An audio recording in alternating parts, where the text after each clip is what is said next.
وتجارة تخشون كسادها ومساكن ترضونها أحب إليكم من الله ورسوله وجهاد في سبيله فتربصوا حتى يأتي الله بأمره। আল্লাহ আমাদেরকে এখানে বেশ কিছু দিক নির্দেশনা দিয়েছেন। রাসূল করিম সাল্লাল্লাহু আলাইহি ওয়াসাল্লামের কাছে ওহী এসেছে এইভাবে, উল ইনকানা আবাউকুম, যে আপনি বলে দিন, যত জায়গায় কোরআনে কারিমে এসেছে উল শব্দটা, তত জায়গার কথাগুলো খুবই গুরুত্বপূর্ণ।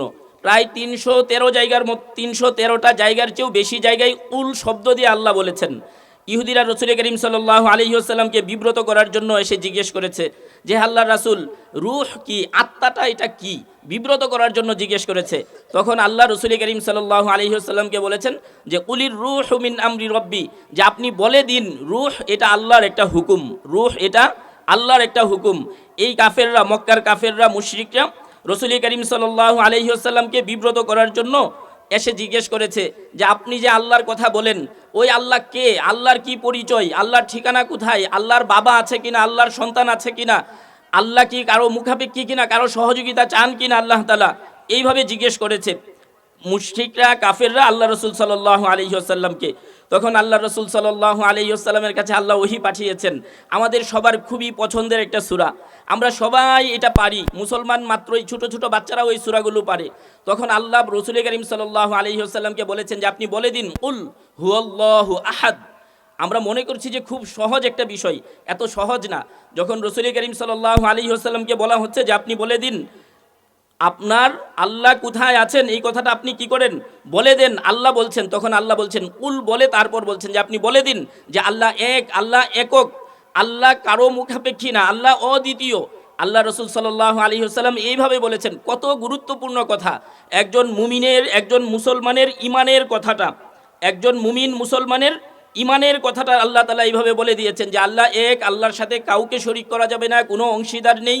এরপর আল্লাহ বলছেন যে আল্লাহ না কাউকে জন্ম দিয়েছেন, না কারো পিতা, আল্লাহ কেউ নাই, আল্লাহ আল্লাহই এক।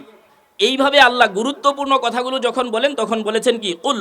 তো এইখানেও আল্লাহ তাআলা আমাদেরকে যে কথাটা বলছেন উল ইনকানা আবাউকুম, আল্লাহ তাআলা আমাদেরকে 8টা কথা বলছেন, ধরে ধরে বলছেন আমাদেরকে যে যদি মা বাবা, এরপর বলছেন আবনাউকুম, সন্তান সন্ততি, এরপর বলছেন ইখওয়ানুকুম, তোমাদের ভাই বেরাদর, তোমাদের ভাই বেরাদর যারা আছে, ওয়া আজওয়াজুকুম, তোমাদের স্ত্রী যারা আছে, জীবন সঙ্গী যারা আছে, ওয়া আশিরতুকুম, তোমাদের আত্মীয় স্বজন গোষ্ঠীতে যারা আছে, তোমাদের বংশধর যারা আছে, এই 5টা বলেছেন জীবন ঘনিষ্ঠ কথা, অর্থাৎ ব্যক্তি সম্পৃক্ত 5টা জিনিসের কথা আল্লাহ এখানে বলেছেন।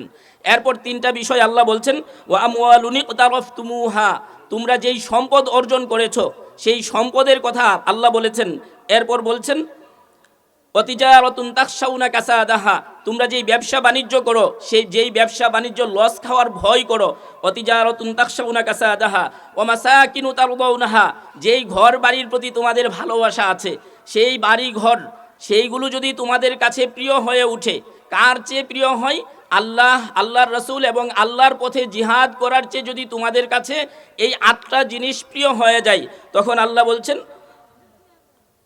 ফাতারাব্বাসু হাত্তা ইয়াতি আল্লাহু বিআমরি, তোমরা অপেক্ষা করো, আল্লাহর আযাব গজব, আল্লাহর নির্দেশ আসা পর্যন্ত তোমরা কি করো, অপেক্ষা করো।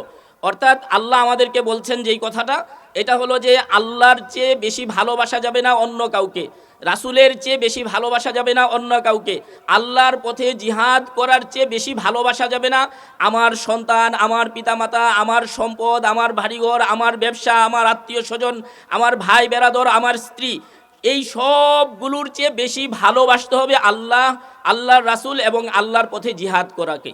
যদি আমরা এই 3টাকে বেশি ভালোবাসতে পারি, আল্লাহ, আল্লাহর রাসূল এবং আল্লাহর পথে জিহাদ করাটা যদি আমাদের কাছে প্রিয় হয়, তাহলে আল্লাহ আমাদেরকে পুরস্কৃত করবেন। আর এই 3টা যদি আমরা এই 3টাকে অপছন্দ করি বা এই 3টার চেয়ে বেশি প্রাধান্য দেই, নিজের জীবন, নিজের সম্পদ, নিজের পরিবার পরিজন এইগুলোকে প্রাধান্য দেই, তাহলে আল্লাহ বলছেন আমাদের জন্য শাস্তি অপেক্ষা করছে। এই জন্য আমাদেরকে সতর্ক হতে হবে একজন মুসলিম হিসেবে। আল্লাহ তো বলছেন ওয়াল্লাযীনা আমানু আশাদ্দু হুব্বাল লিল্লাহ, সবচেয়ে বেশি ভালোবাসতে হবে আল্লাহকে। আমি যদি আল্লাহকে সবচেয়ে বেশি ভালোবাসতে পারি, তাহলে আল্লাহ এই দুনিয়া আখিরাত সবটাই আমার জন্য করে দিবেন। আল্লাহ বলছেন ওয়ালাউ আন্না আহলাল কুরআ আমানু ওয়াত্তাকাউ লাফাতাহনা আলাইহিম বারাকাতিম মিনাস সামাই ওয়াল আরদ, যদি আমরা এই জমিনবাসী আল্লাহকে ভালোবাসতাম, আল্লাহকে ভয় করতাম, আল্লাহ সচেতনতা যদি আমাদের ভেতরে থাকতো, আমরা যদি এটা চিন্তা করতাম যে আমি যে কথা বলছি, যে কাজ করছি, যেদিকে যাচ্ছি, যা কিছু চিন্তা করছি, এর সব কিছু আল্লাহ দেখছেন, আল্লাহর সামনে আমাকে জবাবদিহি করতে হবে, এই চিন্তাটা যদি আমাদের থাকতো, আল্লাহ বলছেন তাহলে এই জমিন আসমানের বরকতের যত দরজা আছে সব কিছু আল্লাহ আমাদের জন্য অবারিত করে দিতেন, সব কিছু সহজ করে দিতেন আল্লাহ আমাদের জন্য। এই জন্য একজন মুসলিম হিসেবে আমাকে সবার আগে যে জিনিসটা জানতে হবে যে আমি কাকে সবচেয়ে বেশি ভালোবাসবো, আমার কাছে সবচেয়ে বেশি প্রিয় কে হবে, আমাকে কিভাবে আমার সম্পদ, আমার পিতামাতা কিভাবে আল্লাহকে ভালোবাসা থেকে, নবীজিকে ভালোবাসা থেকে, আল্লাহর পথে জিহাদ করা থেকে কিভাবে আমাকে বাধা প্রয়োগ করে, কিভাবে আমাকে আটকে দেয়, কিভাবে আমি এইসবের মায়াজালে আটকে যাই, সেই বিষয়গুলো আমাকে জানা থাকতে হবে। যদি জানা থাকে আমি একজন পাক্কা সাচ্চা মুসলমান হতে পারবো। আর পাক্কা সাচ্চা মুসলমান যখন হব, ইনশাআল্লাহ আমি শাহাদাতের তামান্না নিয়ে যখন জীবনযাপন করতে পারবো, আমি যদি জিহাদের ময়দানে শহীদ নাও হতে পারি, আল্লাহ আমাকে শাহাদাতের মর্যাদা দিবেন। আর এই শাহাদাতের মর্যাদাই হলো সবচেয়ে বড় মর্যাদা আমাদের জন্যে। সবচেয়ে সুন্দর মৃত্যু হলো শাহাদাতের মৃত্যু। এজন্য আমাদের সবারই এই বিষয়গুলো জানার প্রয়োজন আছে কি না? সবারই প্রয়োজন আছে তো? তো ইনশাআল্লাহ আমরা একটা একটা করে জানতে চেষ্টা করব কিভাবে আল্লাহর ভালোবাসা, নবীজির ভালোবাসা এবং আল্লাহর পথে জিহাদে যাওয়া পথে আমাদেরকে প্রতিবন্ধকতা সৃষ্টি করে এই 8টা জিনিস। আল্লাহ প্রথমেই যেই কথাটা বলেছেন, কুল ইনকানা আবাউকুম, বলছেন আল্লাহ যে তুমি বলে দাও, রাসূল করিম সাল্লাল্লাহু আলাইহি ওয়াসাল্লামকে বলছেন আপনি বলে দিন যে তোমাদের পিতামাতা তোমাদেরকে আল্লাহর পথে যেতে বাধা সৃষ্টি করতে পারে কখনো কখনো। কখনো কখনো কি হয়, এটা মা বাবার কারণে ভালো কাজে কি হয় না, অনেক সময় যাওয়া যায় না। বাকি এইখানে মা বাবা, দাদা দাদি, নানা নানি সবার কথাই বলা হয়েছে, কিন্তু আল্লাহ তাআলা কিন্তু কোরআনে কারিমে এইভাবে বলেছেন, ওয়াকাদা রাব্বুকা আল্লা তা'বুদু ইল্লা ইয়্যাহু ওয়া বিল ওয়ালিদাইনি ইহসানা। মা বাবার গুরুত্ব দিয়েছেন সবচেয়ে বেশি আল্লাহ তাআলা কোরআনে কারিমে। আল্লাহ তাআলার ইবাদতের পরপরই আল্লাহ তাআলা মা বাবার সেবা করার কথা বলেছেন। তারপরেও আল্লাহ এখানে বলছেন যে আল্লাহর পথে জিহাদে যেতে, আল্লাহকে সবচেয়ে বেশি ভালোবাসতে, নবীজির প্রেমে পাগল পারা হতে অনেক সময় মা বাবা কি হতে পারে, প্রতিবন্ধক হতে পারে। কিন্তু তখন কি হবে, আল্লাহ এইভাবে বলছেন, ওয়াকাদা রাব্বুকা আল্লা তা'বুদু ইল্লা ইয়্যাহু ওয়া বিল ওয়ালিদাইনি ইহসানা ইম্মা ইয়াবলুগান্না ইনদাকাল কিবারা আও আহাদুহুমা ولا تقل لهما اف ولا تنهرهما وقل لهما قولا كريما واخفض لهما جناح الذل من الرحمه وقل رب ارحمهما كما ربياني صغيرا। আল্লাহ বলে দিচ্ছেন আমাদেরকে যে মা বাবার সাথে কেমন আচরণ করতে হবে। মা বাবাই আমাদের জান্নাত, মা বাবাই আমাদের জাহান্নাম। আমরা যদি মা বাবার সাথে ভালো আচরণ করি, সুন্দর আচরণ করি, আল্লাহ আমাদেরকে জান্নাত দিবেন। মা বাবার সাথে যদি রুক্ষ মন্দ আচরণ করি, মা বাবার সাথে যদি গলা ফুলিয়ে ঘাড় ফুলিয়ে কথা বলি, মা বাবার সাথে যদি অবাধ্যতার আচরণ করি, তাহলে আল্লাহ সুজা জাহান্নামে ধাক্কা দিয়ে ফেলে দিবেন। যত নেকামলি আমি করি, যত হাজি গাজি হই, কিন্তু মা বাবা যদি আমার উপর যৌক্তিক কারণে অসন্তুষ্ট থাকে, কোনো আমলেই আমার কাজে আসবে না। এই জন্য আল্লাহ আমাদেরকে নির্দেশ দিচ্ছেন, মা বাবার সাথে কোমল আচরণ করতে বলেছেন, সুন্দর আচরণ করতে বলেছেন। মা বাবাকে যদি এমন কোনো কাজ হয় যেটা আপনি অসন্তুষ্ট বা আপনি এই অসন্তুষ্টিটাও প্রকাশ করতেও আল্লাহ নিষেধ করছেন, মা বাবার সামনে বিরক্ত হচ্ছেন আপনি, চেহারায় এই ভাবটাও আসতে পারবে না। মা বাবার সাথে এমনভাবে কি করতে হবে, আচরণ করতে হবে। আল্লাহ বলছেন, ওয়াখফিদ লাহুমা জানাহায যুল্লি মিনার রাহমা, যে তোমার ডানা দুটা তুমি কি করো, বিছিয়ে দাও মা বাবার সামনে। এইভাবে মা বাবার সাথে আচরণ করতে বলেছেন। আল্লাহ তো এইভাবেও বলেছেন যে মা বাবা যদি অমুসলিমও হয়, মা বাবা যদি অমুসলিমও হয়, ফিদ দুনিয়া মারুফা, তাদের সাথে এই দুনিয়াতে সদাচরণ করতে হবে। কিন্তু এই মা বাবার কথাই আবার আল্লাহ কি করছেন, আমাদেরকে জানিয়ে দিচ্ছেন যে হতে পারে যে জিহাদে যাওয়ার পথে আল্লাহ এবং আল্লাহর রাসূলের বিধিবিধানগুলো পুঙ্খানুপুঙ্খভাবে পালন করতে অনেক সময় প্রতিবন্ধকতা সৃষ্টি হতে পারে, কিন্তু কোনোভাবেই কি করা যাবে না, মা বাবার ভালোবাসাকে আল্লাহর ভালোবাসার উপর প্রাধান্য দেওয়া যাবে না। কোনোভাবেই নবীজির ভালোবাসাকে মা বাবার ভালোবাসার উপর প্রাধান্য দেওয়া যাবে না। কোনোভাবেই যখন জিহাদের ডাক আসে, আল্লাহর রাস্তায় শাহাদাতের জন্য আহ্বান আসে, কোনোভাবেই সেই ভালোবাসাটাকে, আল্লাহর পথে নিজেকে বিলিয়ে দেওয়ার ইচ্ছাটাকে মা বাবার ভালোবাসার উপর কি করতে হবে, প্রাধান্য দিতে হবে। এই জন্য আল্লাহ আমাদেরকে বলেছেন, কুল ইনকানা আবাউকুম, মা বাবার সাথে আমাদের আচরণটা কেমন হবে সেই কথাও বলেছেন। কিন্তু আল্লাহর রাসূল এবং আল্লাহর আল্লাহর পথে যখন জিহাদের ডাক আসে তখন মা বাবার ওই মায়াকে আমাদেরকে ত্যাগ করতে হবে, আল্লাহ এবং আল্লাহর ভালোবাসাকে প্রাধান্য দিতে হবে, আল্লাহর রাসূলের ভালোবাসাকে প্রাধান্য দিতে হবে, আল্লাহর রাস্তায় শহীদ হওয়ার তামান্নাকে প্রাধান্য দিতে হবে।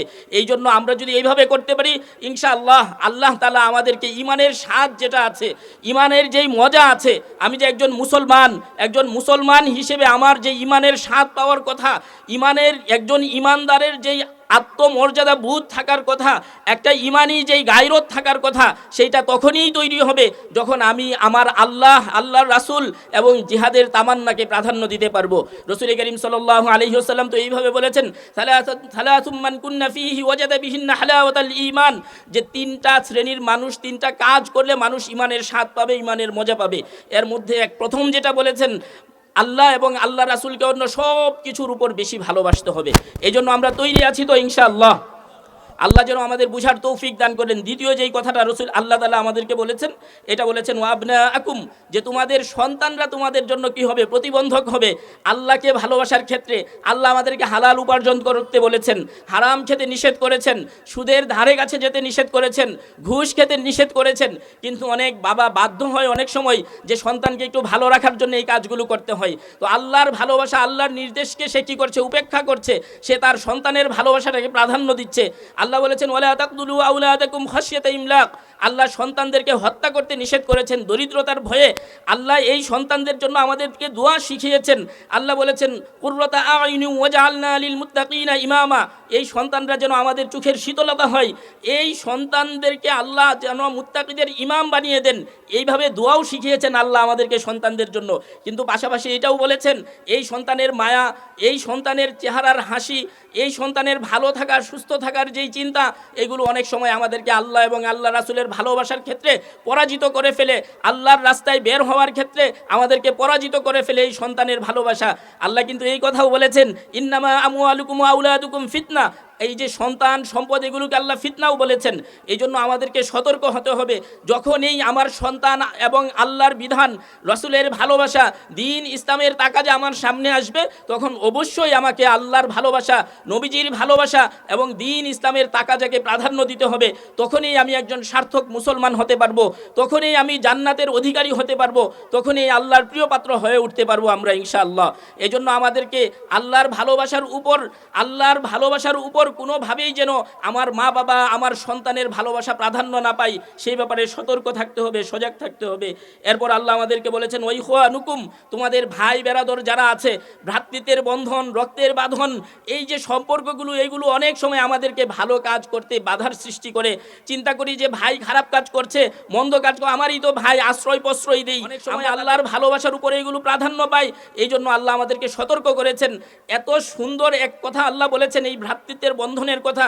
আল্লাহ তো বলেছেন ইয়া আইয়ুহান নাসু তাকু রাব্বাকুমুল্লাযী খালাকাকুম মিন নাফসিন ওয়াহিদা ওয়া খালাকা মিনহা যাওজাহা ওয়া বাথা মিনহুমা রিজালান কাসীরান ওয়া নিসাআ ওয়াত্তাকুল্লাহাল্লাযী তাসাআলুনা বিহি ওয়াল আরহাম, যে আমরা আল্লাহর কাছে আত্মীয়তার সম্পর্ক দিয়ে কি করি, প্রার্থনা করি, ধর্ণা দেই আত্মীয়তার সম্পর্ক দিয়ে।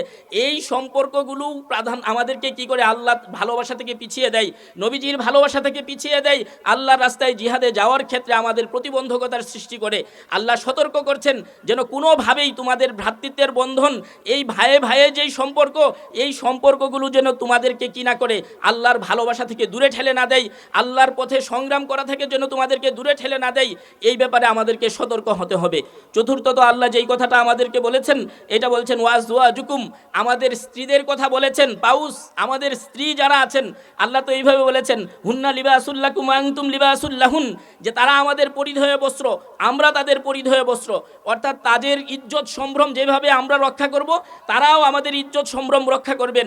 এই স্ত্রীর মায়া, এই স্ত্রীর ভালোবাসা, এই স্ত্রীর মোহনীয় হাসি, এইগুলো আমাদেরকে আটকে ফেলে অনেক সময়। আল্লাহর ভালোবাসার ক্ষেত্রে আমরা পিছিয়ে পড়ি, নবীজির ভালোবাসার ক্ষেত্রে আমরা পিছিয়ে পড়ি, আল্লাহর রাস্তায় জিহাদে যাওয়ার ক্ষেত্রে আমরা পিছিয়ে পড়ি। আমাদের স্ত্রীদের ভালোবাসার চেয়েও যেন আমার আল্লাহর, আমার রাসূলের এবং আমার দ্বীনের ভালোবাসাটা যেন আমি প্রাধান্য দিতে পারি, দ্বীনের জন্য যেন আমি সব কিছু ত্যাগ করতে পারি, সেই চেষ্টা, সেই সাধনা, সেই মুজাহাদা একজন মুমিনের অন্তরে থাকতে হবে। সেই আকাঙ্ক্ষা, সেই প্রত্যাশা, সেই ইচ্ছা একজন মুমিনের অন্তরে শক্তভাবে হবে, ধারণ করতে হবে, তখনই আমি সত্যিকার অর্থে মুসলমান হতে পারবো, তখনই আল্লাহর সামনে দাঁড়ানোর মতো আমার একটা পুঁজি থাকবে। এজন্য আমরা সতর্ক হই। এরপর আল্লাহ বলছেন ওয়াশিরতুকুম, আমাদের আত্মীয় স্বজন, আমাদের বংশ, আমাদের গোষ্ঠী, আমাদের গোত্র, এইগুলোর ভালোবাসার পিছনে আমরা কি করি, পড়ে যাই।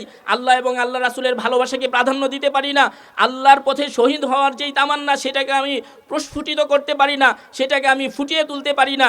ওই আমার গোত্রের ভালোবাসার কারণে আমি পরাজিত হয়ে যাই, পরাস্ত হয়ে যাই।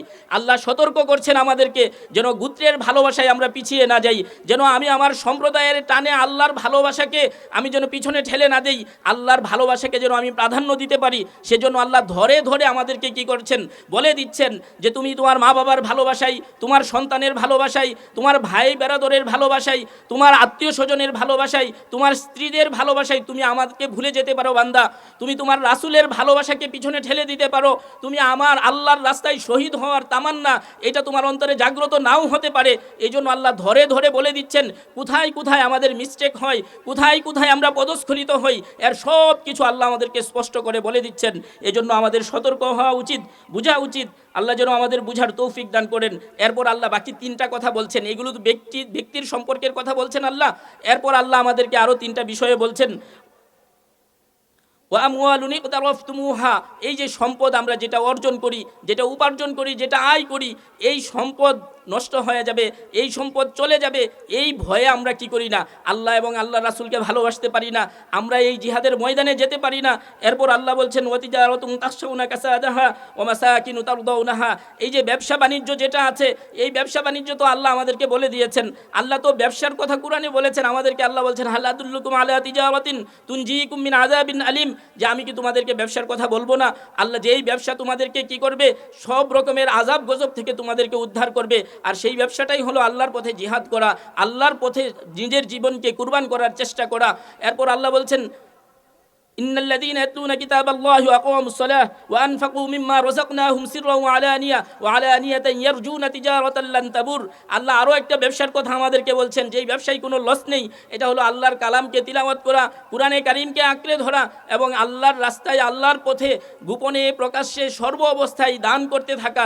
এইটাকে আল্লাহ ব্যবসা বলেছেন আমাদের জন্য। তো এই ব্যবসাটাকে যেন আমরা ধরে রাখি। আমরা এই পার্থিব জীবনের ব্যবসা, আমি নামাজ ছুটে যাচ্ছে, আমার যে ব্যবসা, আমি যদি দোকান বন্ধ করে ব্যবসায় যাই, আমার কাস্টমার ছুটে যাবে, নানান রকমের পেরেশানির কারণে আমরা নামাজগুলোকে ছেড়ে দেই। এই যে আল্লাহর ভালোবাসার কাছে আমরা পরাস্ত হয়ে যাচ্ছি। এই জন্য আমাদের এই তিনটা জিনিস এবং পাঁচটা ব্যক্তির সম্পর্ক, এইগুলোর চেয়ে বেশি প্রাধান্য দিতে হবে আল্লাহর ভালোবাসাকে, আল্লাহর পছন্দকে, রাসূল করিম সাল্লাল্লাহু আলাইহি ওয়াসাল্লামের ভালোবাসাকে এবং আল্লাহর রাস্তায় শরীক, জিহাদে শরীক হওয়াকে। আল্লাহ কাদেরকে ভালোবাসেন? আল্লাহ তো ভালোবাসেন ওই সমস্ত মানুষকে যারা মুজাহিদ, যারা আল্লাহর পথে জিহাদ করে, আল্লাহ ওই সমস্ত মানুষকে ভালোবাসেন। আল্লাহ বলছেন তারা মুজাহিদ, যারা আল্লাহর পথে দৃঢ় অবিচল থাকে, সীসা ঢালা প্রাচীরের মতো শক্তিশালী হয়ে আল্লাহর পথে জিহাদ করতে থাকে, আল্লাহ ওই সমস্ত মানুষকে ভালোবাসেন। আল্লাহ তো ভালোবাসেন ওই সমস্ত মানুষকে যারা প্রতিনিয়ত তওবা করে, ইন্নাল্লাহা ইউহিব্বুত তাওয়াবিন, যারা প্রতিনিয়ত সব সময় তওবা করে, আল্লাহ ওই সমস্ত মানুষকে ভালোবাসেন। আল্লাহ তো ভালোবাসেন পবিত্র মানুষকে, যারা সব সময় পবিত্র থাকার চেষ্টা করে, ওই সমস্ত মানুষকে আল্লাহ পছন্দ করেন, ভালোবাসেন। আল্লাহ তো ভালোবাসেন মুত্তাকি, যারা পরহেজগার। আল্লাহ বলছেন ইন্নাল্লাহা ইউহিব্বুল মুত্তাকিন, যারা আল্লাহর উপর আস্থা রাখে, বিশ্বাস রাখে, আল্লাহকে ভয় করে, আল্লাহর ভয়ে গুনাহ ছেড়ে দেয়, আল্লাহর ভয়ে কোনো রকমের মন্দ কাজে শরীক হয় না, ওই সমস্ত মানুষকে আল্লাহ পছন্দ করেন। আল্লাহ তো পছন্দ করেন ওই সমস্ত মানুষকে যারা আল্লাহর উপর তাওয়াক্কুল করে, ভরসা করে। ইন্নাল্লাহা ইউহিব্বুল মুতাওয়াক্কিলিন, আল্লাহ ওই সমস্ত তাওয়াক্কুলকারী, ভরসাকারী মানুষদেরকে আল্লাহ পছন্দ করেন। আল্লাহ তো পছন্দ করেন যারা ন্যায় আনুক জীবনযাপন করে, যারা ন্যায় বিচার করে, নিষ্ঠার সাথে যারা জীবনযাপন করে, আল্লাহ ওই সমস্ত মানুষকে ভালোবাসেন। ওয়াকসিতু ইন্নাল্লাহা ইউহিব্বুল মুকসিতিন। এই জন্য আমাদের জীবনে যেন ন্যায়পরায়ণতা থাকে। আমি একজন স্বামী হিসেবে, বাবা হিসেবে, পরিবারের অভিভাবক হিসেবে, সমাজপতি হিসেবে, যে কোনো দায়িত্বেই আমি থাকি না কেন, আমি যেন ইনসাফের সাথে জীবনযাপন করি, আমি যেন ন্যায়ানুগ জীবনযাপন করি, তাহলে আল্লাহ আমাকে ভালোবাসবেন। আল্লাহর ভালোবাসাটাকে যেন আমি প্রাধান্য দিতে পারি, সেইভাবে যেন আমি আমার জীবনটা যাপন করতে পারি। রাসূল করিম সাল্লাল্লাহু আলাইহি ওয়াসাল্লামের ভালোবাসা আমার অন্তরে, আমি যদি, আল্লাহ বলছেন কুল ইন কুনতুম তুহিব্বুনাল্লাহ ফাত্তাবিউনি ইউহিব্বুকুমুল্লাহ ওয়া ইয়াগফির লাকুম যুনুবাকুম। আল্লাহ ভালোবাসেন ওই সমস্ত মানুষকে যারা আল্লাহর রাসূল সাল্লাল্লাহু আলাইহি ওয়াসাল্লামকে অনুকরণ করে জীবনের প্রতিটা ক্ষেত্রেই যারা আল্লাহর রাসূলকে অনুকরণ করবে, আল্লাহ বলছেন যে আল্লাহ তাদেরকে ভালোবাসেন। আল্লাহকে ভালোবাসার মাপকাঠি হলো রাসূল করিম সাল্লাল্লাহু আলাইহি ওয়াসাল্লামকে ভালোবাসা। আর রাসূল করিম সাল্লাল্লাহু আলাইহি ওয়াসাল্লামের ভালোবাসা প্রকাশিত হবে যখন আমি রাসূল করিম সাল্লাল্লাহু আলাইহি ওয়াসাল্লামের সুন্নতের অনুসরণ করব। এই জন্য আমাদের জীবনের প্রতিটা ক্ষেত্রেই যেন আমরা রাসূল করিম সাল্লাল্লাহু আলাইহি ওয়াসাল্লামের সুন্নতের অনুসরণ করি। আল্লাহ গুনাহ মাফ করে দিবেন, আল্লাহ মর্যাদা বৃদ্ধি করবেন আমাদের। তাহলে আল্লাহর ভালোবাসা আমরা পাবো এবং আল্লাহকে সবচেয়ে বেশি ভালোবাসাটা এইভাবেই হবে আমাদের, যখন আমরা রাসূল করিম সাল্লাল্লাহু আলাইহি ওয়াসাল্লামকে অনুসরণ করব, ন্যায়ানুগ জীবনযাপন করব, আল্লাহর উপর ভরসা রাখব, গুনাহ মুক্ত জীবনযাপন করব, পবিত্র থাকব, তওবা করব এবং আল্লাহর পথে জিহাদের জন্য আমরা ফিকির করতে থাকবো, চেষ্টা সাধনা করতে থাকবো। সুযোগ আসলে আল্লাহর পথে চলে যাব, তখনই আল্লাহ আমাদেরকে ভালোবাসবেন। আল্লাহর ভালোবাসাটা তখনই প্রাধান্য পাবে। রাসূল করিম সাল্লাল্লাহু আলাইহি ওয়াসাল্লামের ভালোবাসা, রাসূল করিম সাল্লাল্লাহু আলাইহি ওয়াসাল্লামের ভালোবাসাটা যদি আমরা একটু বুঝতে চাই, সাহাবায়ে কেরামের জীবনটা যদি আমরা একটু দেখি, তাহলে আমাদের কাছে স্পষ্ট হবে যে রাসূল করিম সাল্লাল্লাহু আলাইহি ওয়াসাল্লামকে কিভাবে নিজের জীবনের চেয়ে বেশি ভালোবাসতে হয়, কিভাবে রাসূল করিম সাল্লাল্লাহু আলাইহি ওয়াসাল্লামকে ভালোবাসতে হয়। এটা সাহাবায়ে কেরাম আমাদের জন্য অনেক উদাহরণ রেখে গিয়েছেন, অনেক দৃষ্টান্ত আছে, এগুলোর বলে শেষ করবার মতো না। রাসূল করিম সাল্লাল্লাহু আলাইহি ওয়াসাল্লামকে হযরত আবু বকর রাদিয়াল্লাহু তাআলা আনহু ভালোবেসেছেন। হযরত আবু বকর রাদিয়াল্লাহু তাআলা আনহু নিজের ঘর বাড়ি স্ত্রী সন্তান সব কিছু রেখে রাসূল করিম সাল্লাল্লাহু আলাইহি ওয়াসাল্লামের সাথে হিজরতে চলে গিয়েছেন। রাসূল করিম সাল্লাল্লাহু আলাইহি ওয়াসাল্লামকে আবু বকর রাদিয়াল্লাহু তাআলা আনহু জীবনের চেয়েও বেশি ভালোবেসেছেন। আবু বকর রাদিয়াল্লাহু তাআলা আনহু বলছেন, হিজরতের পথে যখন নবীজি পিপাসার্ত, নবীজিকে আমি এক জায়গা থেকে পানি পান করিয়েছি, আমি নিজে তৃপ্ত হয়েছি, নবীজি পান করেছেন আর আমি তৃপ্ত হয়েছি। এইভাবে আবু বকর রাদিয়াল্লাহু তাআলা আনহু রাসূল করিম সাল্লাল্লাহু আলাইহি ওয়াসাল্লামকে ভালোবেসেছেন। হযরত ওমর রাদিয়াল্লাহু তাআলা আনহু রাসূল করিম সাল্লাল্লাহু আলাইহি ওয়াসাল্লামকে ভালোবেসেছেন। রাসূল করিম সাল্লাল্লাহু আলাইহি ওয়াসাল্লামের হাত ওমর রাদিয়াল্লাহু তাআলা আনহুর। রাসূল করিম সাল্লাল্লাহু আলাইহি ওয়াসাল্লাম বলছেন, ওমর তুমি কি আমাকে সবকিছুর চেয়ে বেশি ভালোবাসো? ওমর রাদিয়াল্লাহু তাআলা আনহু বলছেন, আমার জীবন ছাড়া বাকি সব কিছুর চেয়ে আপনাকে বেশি ভালোবাসি। নবীজি বলেছেন যে না, এইভাবে হবে না, তোমার জীবনের চেয়েও আমাকে বেশি ভালোবাসতে হবে। ওমর রাদিয়াল্লাহু তাআলা আনহু বলেছেন, হুজুর আমি আমার জীবনের চেয়েও আপনাকে বেশি ভালোবাসি। তখন রাসূল করিম সাল্লাল্লাহু আলাইহি ওয়াসাল্লাম বলেছেন, আল আন ইয়া ওমর, যে ওমর এইভাবেই মুমিন হতে হয়। রাসূল করিম সাল্লাল্লাহু আলাইহি ওয়াসাল্লাম বলেছেন যে একজন মানুষ কখনোই মুমিন হতে পারবে না যতক্ষণ পর্যন্ত সে তার জীবন, তার সম্পদ, তার সন্তান সন্ততি, তার পরিবার পরিজনের চেয়ে রাসূল করিম সাল্লাল্লাহু আলাইহি ওয়াসাল্লামকে বেশি ভালো না বাসবে। এই জন্য আমাদেরকে ভালোবাসাও শিখতে হবে। রাসূল করিম সাল্লাল্লাহু আলাইহি ওয়াসাল্লামকে কিভাবে ভালোবাসতে হয়। ওমর রাদিয়াল্লাহু তাআলা আনহুর কাছে উনার নিজের ছেলের ব্যাপারে ওমর রাদিয়াল্লাহু তাআলা আনহু কথা বলছেন, ছেলে ওমর রাদিয়াল্লাহু তাআলা আনহুর সাথে, যে আপনি তো উসামাকে আমার চেয়ে বেশি প্রাধান্য দেন, যায়েদ রাদিয়াল্লাহু তাআলা আনহুর সন্তানকে। তো ওমর রাদিয়াল্লাহু তাআলা আনহু বলেছেন, তুমি জানো উসামাকে, উসামার বাবাকে রাসূল করিম সাল্লাল্লাহু আলাইহি ওয়াসাল্লাম তোমার বাবার চেয়ে বেশি ভালোবাসতেন। খুদ উসামাকেও রাসূল করিম সাল্লাল্লাহু আলাইহি ওয়াসাল্লাম তোমার চেয়ে বেশি ভালোবাসতেন। এই কারণেই আমি উসামাকে তোমার চেয়ে বেশি প্রাধান্য দেই, তোমার চেয়ে বেশি ভালোবাসি। কেননা রাসূল করিম সাল্লাল্লাহু আলাইহি ওয়াসাল্লাম উসামাকে বেশি প্রাধান্য দিতেন, বেশি ভালোবাসতেন। এইটা ছিল ভালোবাসা, এইটা হলো নবী প্রেম, এইটা হলো নিজের জীবনের চেয়েও বেশি ভালোবাসা রাসূল করিম সাল্লাল্লাহু আলাইহি ওয়াসাল্লামকে। আমরা তো এটাও জানি, হযরত আব্বাস রাদিয়াল্লাহু তাআলা আনহুকে ওমর রাদিয়াল্লাহু তাআলা আনহু একদিন এইভাবে বলছেন যে আমার বাবা ঈমান আনায় আমি যতটুকু আনন্দিত হয়েছি তার চেয়ে বেশি আনন্দিত হয়েছে আপনি ঈমান আনার কারণে, কারণ আপনি রাসূলের চাচা, আপনি ঈমান আনাই রাসূল করিম সাল্লাল্লাহু আলাইহি ওয়াসাল্লাম আনন্দিত হয়েছেন, আর সেই কারণে আমি আমার বাবার ঈমান আনার চেয়েও বেশি আনন্দিত হয়েছে আপনার ঈমান আনাই। এইভাবে সাহাবায়ে কেরাম রাসূল করিম সাল্লাল্লাহু আলাইহি ওয়াসাল্লামকে ভালোবেসেছেন। হযরত তালহা রাদিয়াল্লাহু তাআলা আনহুর কথা আমরা সবাই জানি।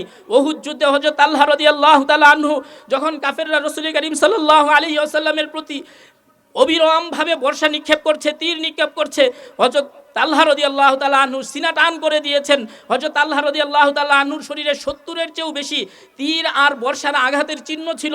হযরত তালহা রাদিয়াল্লাহু তাআলা আনহু রাসূল করিম সাল্লাল্লাহু আলাইহি ওয়াসাল্লামের গায়ে যেন কাফেরদের এই আক্রমণ আসতে না পারে, ঠেকাতে পারেন, এই জন্য নিজের জীবন কুরবান করে দিয়েছেন হযরত তালহা রাদিয়াল্লাহু তাআলা আনহু। এইটা ছিল রাসূল করিম সাল্লাল্লাহু আলাইহি ওয়াসাল্লামের প্রতি ভালোবাসা। আমরা হযরত যায়েদ রাদিয়াল্লাহু তাআলা আনহুর কথা জানি। রাসূল করিম সাল্লাল্লাহু আলাইহি ওয়াসাল্লামের পালক পুত্র ছিলেন হযরত যায়েদ রাদিয়াল্লাহু তাআলা আনহু। জানেন যায়েদ রাদিয়াল্লাহু তাআলা আনহু খুব ছোট সময়ে রাসূল করিম সাল্লাল্লাহু আলাইহি ওয়াসাল্লামের কাছে এসেছেন। উনাকে গোলাম হিসেবে বিক্রি করা হয়েছিল। উনি গোলাম হিসেবে রাসূল করিম সাল্লাল্লাহু আলাইহি ওয়াসাল্লামের কাছে প্রথমে এসেছেন। নবীজি আজাদ করে দিয়েছেন, লালন পালন করেছেন।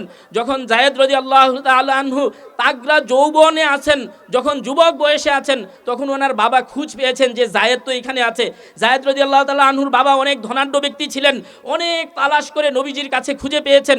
এসে বলছেন যে আপনি যদি আমার জায়েদকে দিয়ে দিতেন।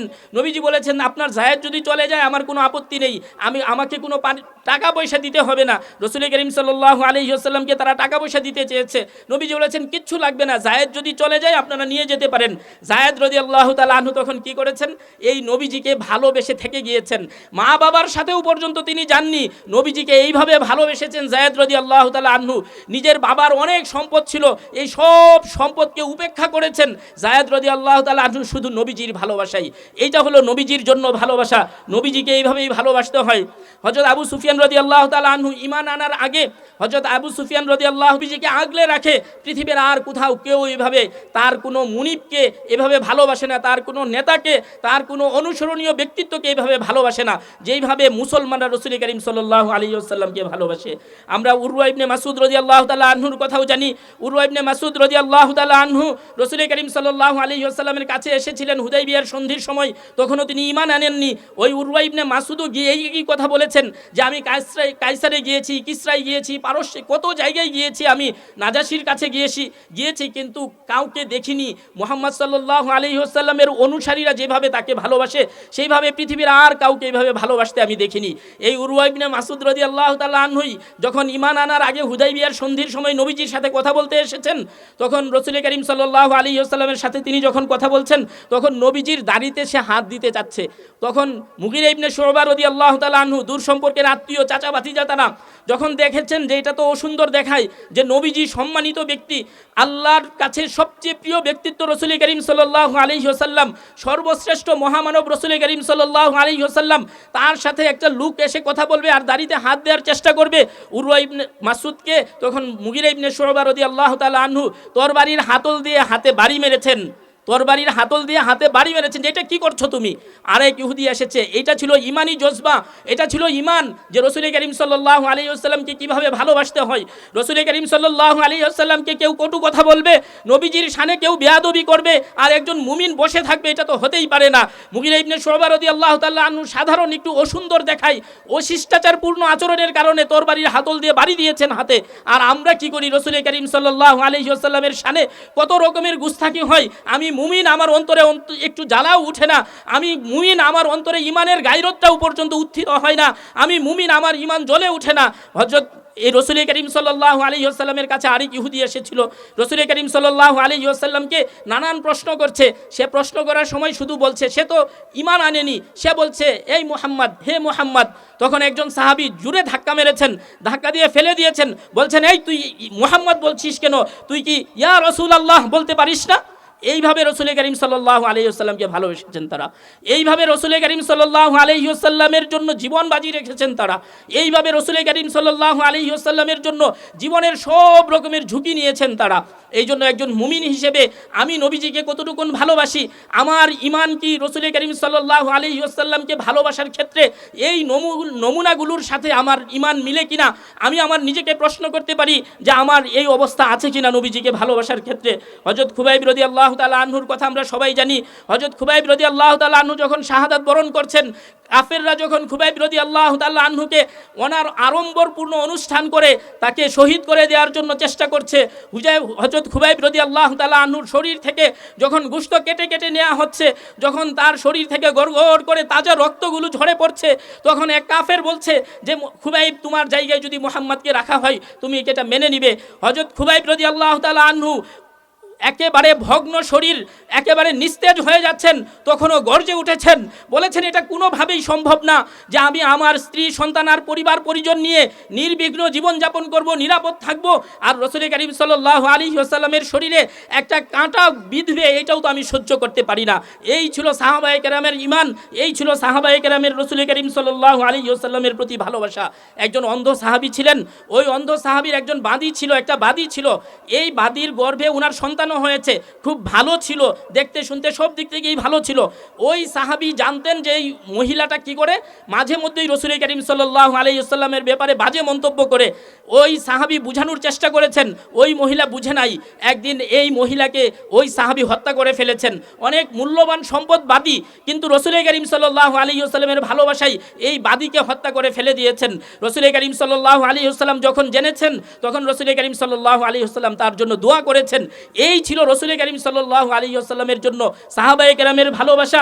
হযরত জাবের রাদিয়াল্লাহু তাআলা আনহু, আমরা জানি হযরত জাবের রাদিয়াল্লাহু তাআলা আনহু, উনার আব্বা উনাকে ওহুদের রাতে ডেকে বলছেন, এইভাবে বলছেন যে বাবা, আমি তোমাকে রেখে যাচ্ছি, পৃথিবীতে সবচেয়ে আপন তুমি, আমার সবচেয়ে বেশি ভালোবাসি তোমাকে, কিন্তু নবীজি ছাড়া রসুল করিম সাল্লাল্লাহু আলাইহি ওয়াসাল্লামকে আমি সবচেয়ে বেশি ভালোবাসি, এরপর তোমাকে কি করি, আমি প্রাধান্য দেই, ভালোবাসি। এইভাবে ওসিয়ত করে যুদ্ধের ময়দানে যাচ্ছেন, শাহাদাত বরণ করেছেন, ছেলেকে জানিয়ে গিয়েছেন যে আমি নবীজিকে সবচেয়ে বেশি ভালোবাসি, তোমার ভালোবাসার চেয়েও নবীজির ভালোবাসা আমার প্রগাঢ়, আমার কাছে প্রবল, আমার জন্য এটা ঈমান, এটা আমার জন্য শক্তি, এটা আমার জন্য নাজাতের উসিলা। এটা বাবা ছেলেকে বলে যাচ্ছেন যুদ্ধের ময়দানে যাওয়ার আগে। এই ছিলেন সাহাবায়ে কেরাম। হযরত কাব ইবনে আশরাফকে সাহাবায়ে কেরাম হত্যা করেছেন।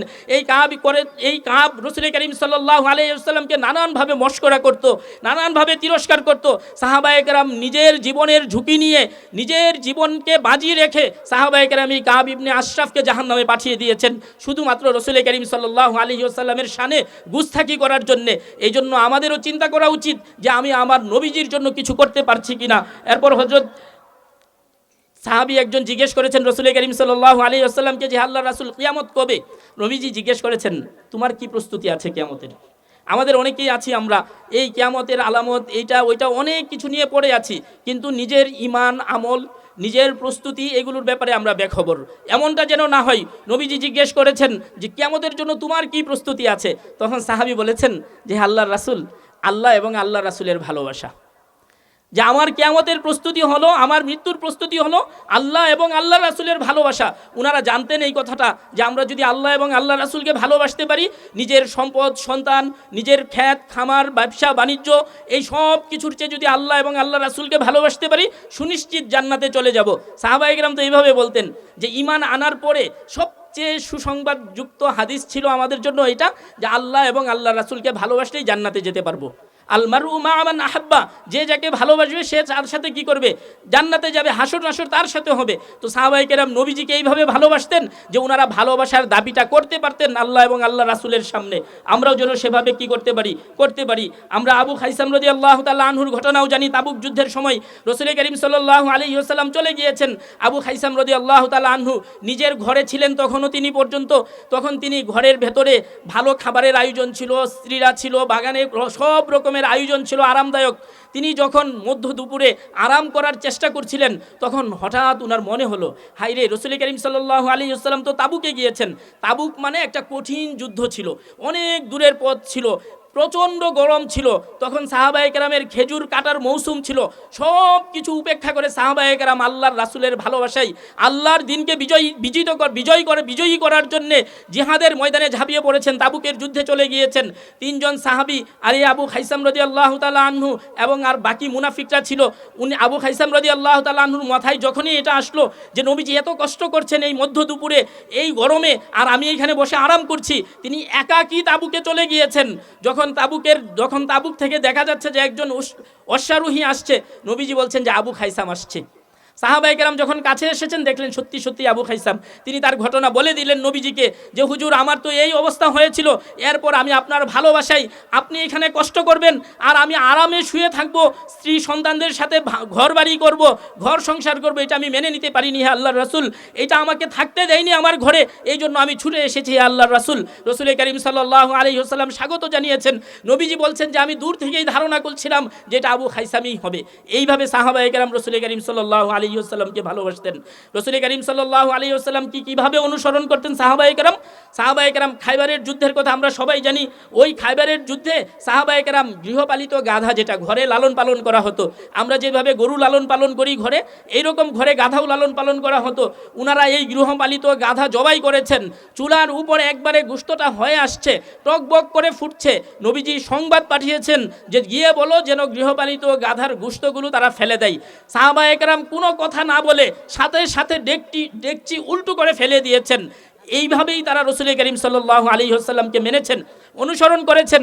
কোনো রকমের প্রশ্ন তুলেননি, বলেননি যে মিসওয়াক করলে কি হবে, মিসওয়াক করলে তো দাঁত পরিষ্কার হয় না, এর চেয়ে তো ব্রাশই ভালো, এরকম কোনো যুক্তিতর্ক দাঁড় করাননি। সাহাবায়ে কেরাম যখন যা শুনেছেন, মিসওয়াকের কথা বলেছেন নবীজি, মিসওয়াক করা শুরু করেছেন।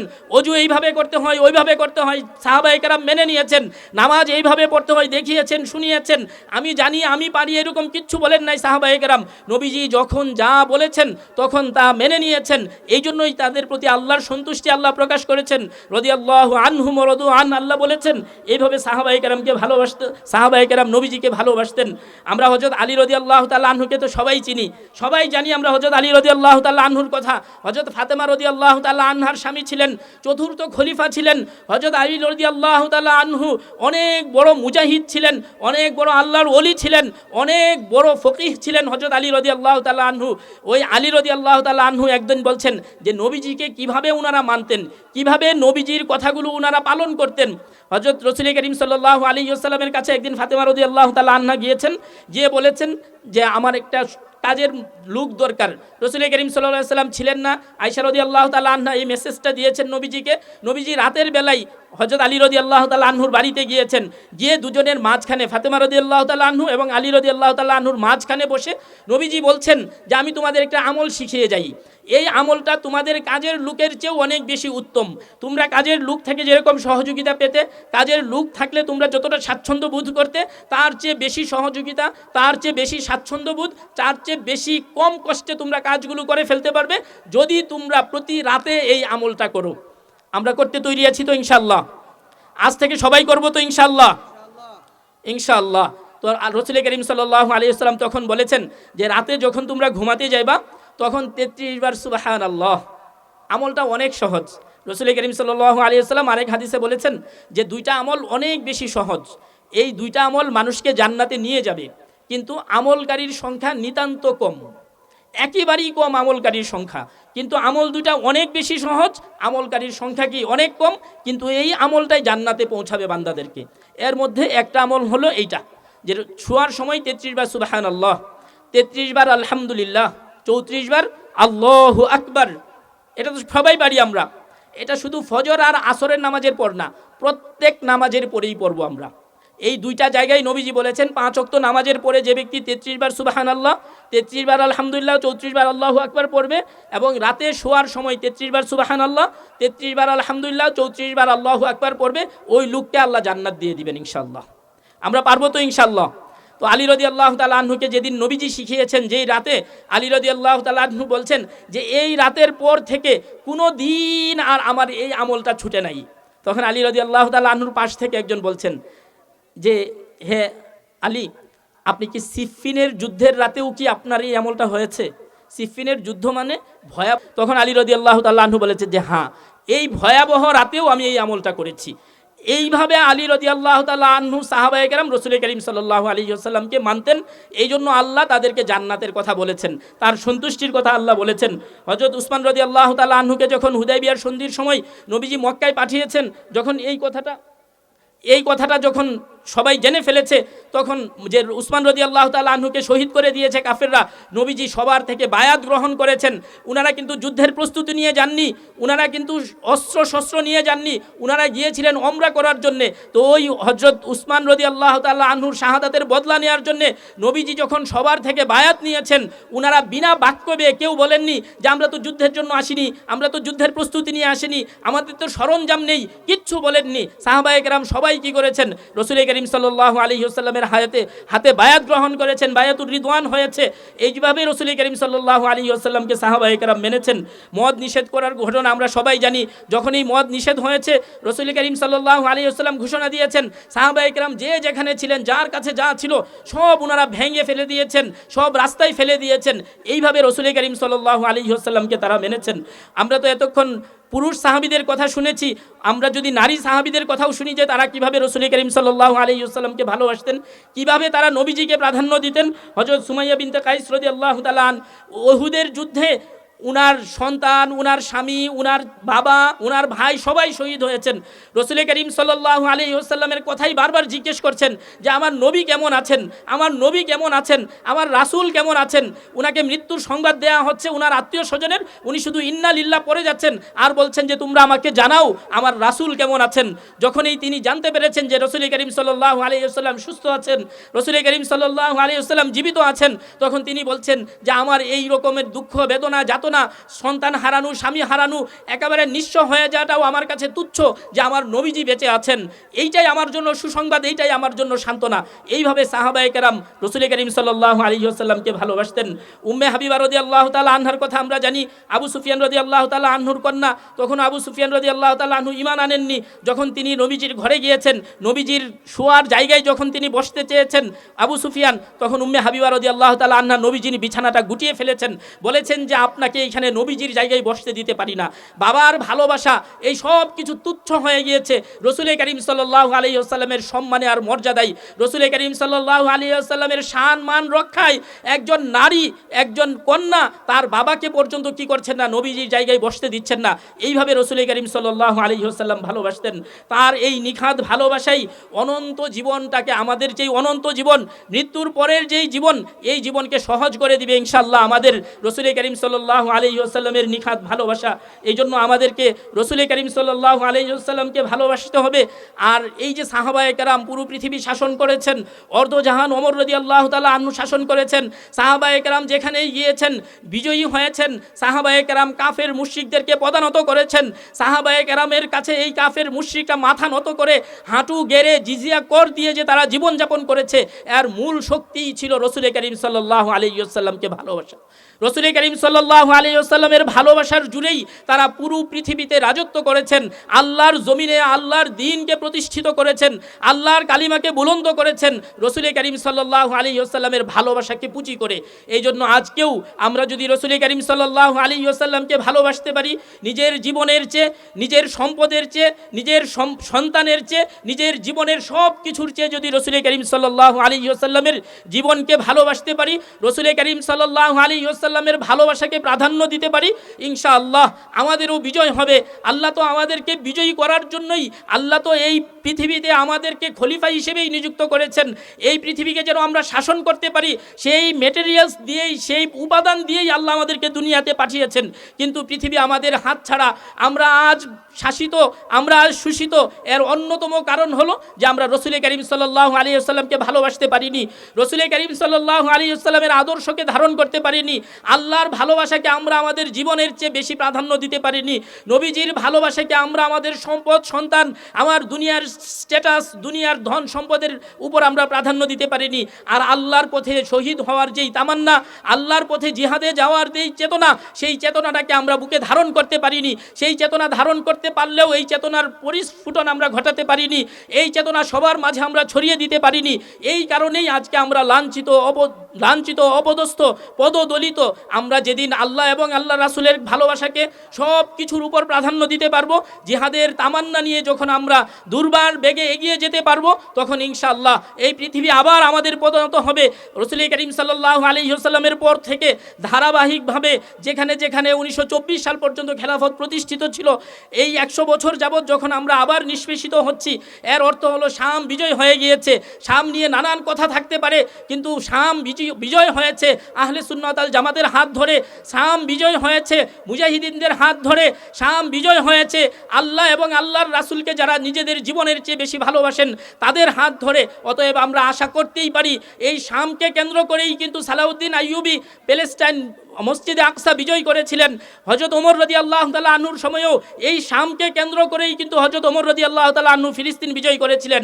আজ আমরাও আশাবাদী, আমরা যদি আল্লাহর কাছে দোয়া করতে থাকি, নিজেরা নিজেদের মধ্যে প্রস্তুতি নিতে থাকি, নিজেরা যদি সীসা ঢালা প্রাচীরের মতো নিজেদেরকে দাঁড় করাতে পারি, ঐক্যের পাটাতানে যদি আমরা দাঁড়াতে পারি, ইনশাআল্লাহ এই শামকে কেন্দ্র করে আবারও মুসলমানদের বিজয় হবে, আবারও এই মুসলমান পুরো পৃথিবী শাসন করবে ইনশাআল্লাহ। আমরা সেই দিনকেই প্রত্যাশা করি, সেই দিনের আশায় আমরা এখন জীবনযাপন করছি।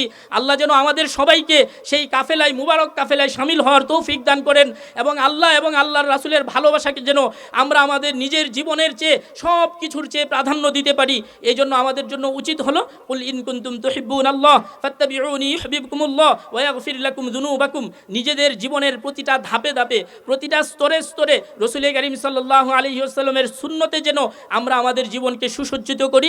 বিশেষ করে আমি আমার সবার কাছে যেই আমলের কথাটা এসেছে, 33 বার সুবহানাল্লাহ, 33 বার আলহামদুলিল্লাহ, 34 বার আল্লাহু আকবার, রাতে শোয়ার সময়ও পড়বো ইনশাআল্লাহ, এবং প্রতি নামাজের পরেও পড়বো ইনশাআল্লাহ। আল্লাহ যেন আমাদের সবাইকে তৌফিক দান করেন। আসসালামু আলাইকুম ওয়া রাহমাতুল্লাহ।